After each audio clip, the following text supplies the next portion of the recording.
Fans from Lakeville, Minnesota. And we're your ultimate Disney fans.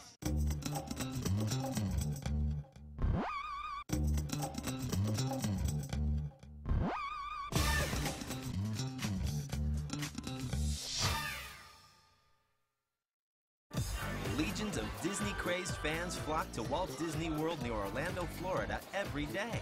These fanatics have become true experts by studying the Disney theme parks and learning the best ways to guarantee a good time, save money, and reduce waits when they visit. We've found groups of families and friends from all over the nation to unveil the ins and outs of vacationing at the House of Mouse. Each will show you how to do Disney their way. Our first group is a family of 8 that ranges from 4 to 74 in age, looking to make long-lasting memories. My name's Erica Murphy, and I'm from West Lafayette, Indiana. I brought my husband Brendan and our 2 children, Nicholas and Connor. Also my husband's parents, Rose and Marty Murphy, and our uncles, Mark and Ed. I am a self-proclaimed expert on Disney World. We make a lot of trips down here, so we like to keep up on all the latest info.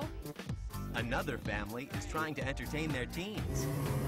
I'm David Lloyd. I'm from Lakeville, Minnesota. I brought my family with me, Stephen, my oldest, who's 17, Andrew, who's 16, and Rebecca, who's 10, and of course my wife, Bethany. I am the ultimate Disney fan because I have believed in the magic. They also found a young married couple on a romantic getaway. My name is Rachel Levy. I brought my husband, Brian Levy, and we are the ultimate Disney fans because we have a plethora of Disney knowledge that we'd love to share with others. And we followed a group of friends with their sights set on a fun retreat. I'm Joslyn, and my friends are Kara Sweeney and Carla Anderson. We were living in Orlando, and we used to play down here together a lot, and now we vacation here once a year, sometimes twice a year. So let's get started.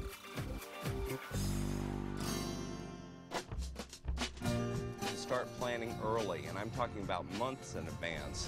You either need a good plan or a frontal lobotomy. We have several websites we visit that give the latest information on special discounts that are available.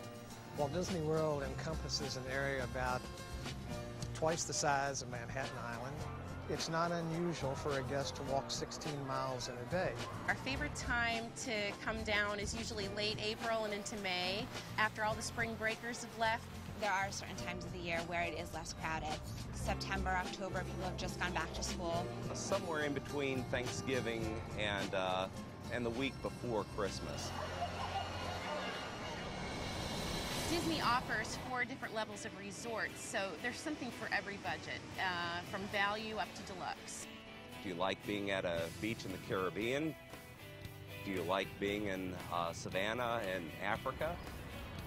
Do you like being at a New England beach? One of my favorite tips is always calling the Central Reservation Office and ask them directly, do you have any specials going on during this particular time? It's important to have realistic expectations of your trip, but also realize that you're not going to be able to do everything. It's really imperative that in these plans people build in some time for rest and relaxation. Even if it's just, sitting down in an air-conditioned attraction. Know when the park's open, know when the park's closed. Know when the parades are, know when the night shows are, know when the show times are. You can plan around those.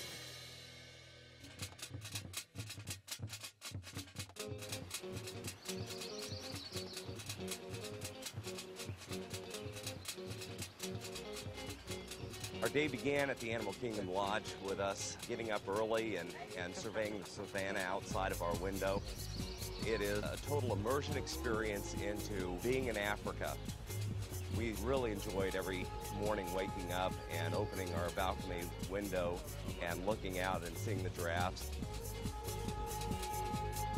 Hey guys, about time for the sunrise safari. You ready? Oh, yeah. Let's go. Before we take off for Disney, I like to make a folder that keeps all our information. We make a budget, we make schedules, we get the lay of the land, we even put what the weather will be.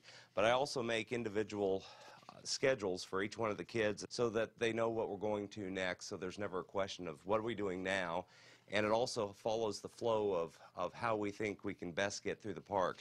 Okay, we're about ready to go, guys. I got ponchos for Cali River Rapids so we don't get soaked.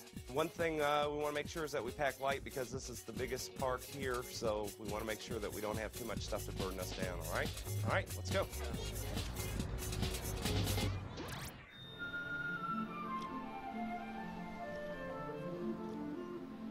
Nicholas, good morning, sweetheart. Good morning.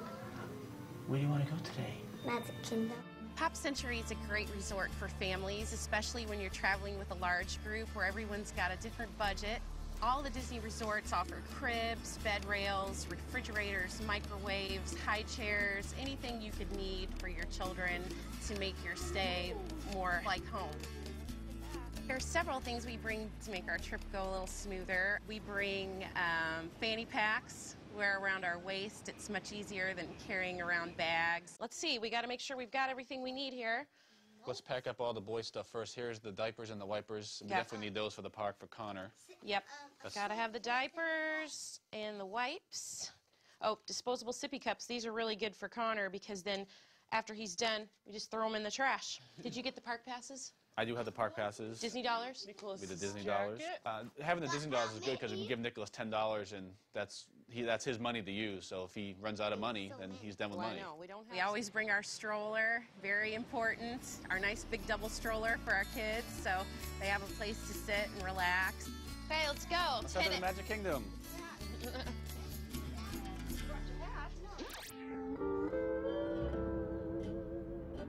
We started our day off with breakfast at the Polynesian and picked up just some bagels and coffee to kind of get our energy level up before we headed out into the theme park. Phone, everybody have their cell phone? Got my cell phone. Let's go. We chose the Polynesian because it is one of the Walt Disney World resorts and we like to stay on property for several reasons. One being that we can take Disney transportation. So much better than staying like at one of the hotels off property because then you have to drive and find parking. Pay for parking. Pay for parking. On the bus, on the way. Okay. All right, let's go.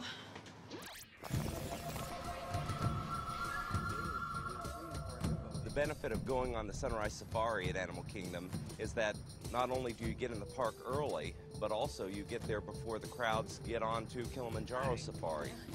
One of the differences between the Sunrise Safari and the regular Kilimanjaro Safari is that you actually have an animal care expert on the vehicle with you, and you can talk back and forth to that person, ask them questions about the animals that you're seeing. How do you keep the animals separated, and do they often attack each other? Actually, the way we've set up our savanna areas, we actually have animals living together that would typically cohabitate or live in the same areas in Africa. So it's as part of our collection planning, is picking animals that get along well together. A few of the tips would be get there the first thing, because in the morning, most of the animals are out, they're active in the morning.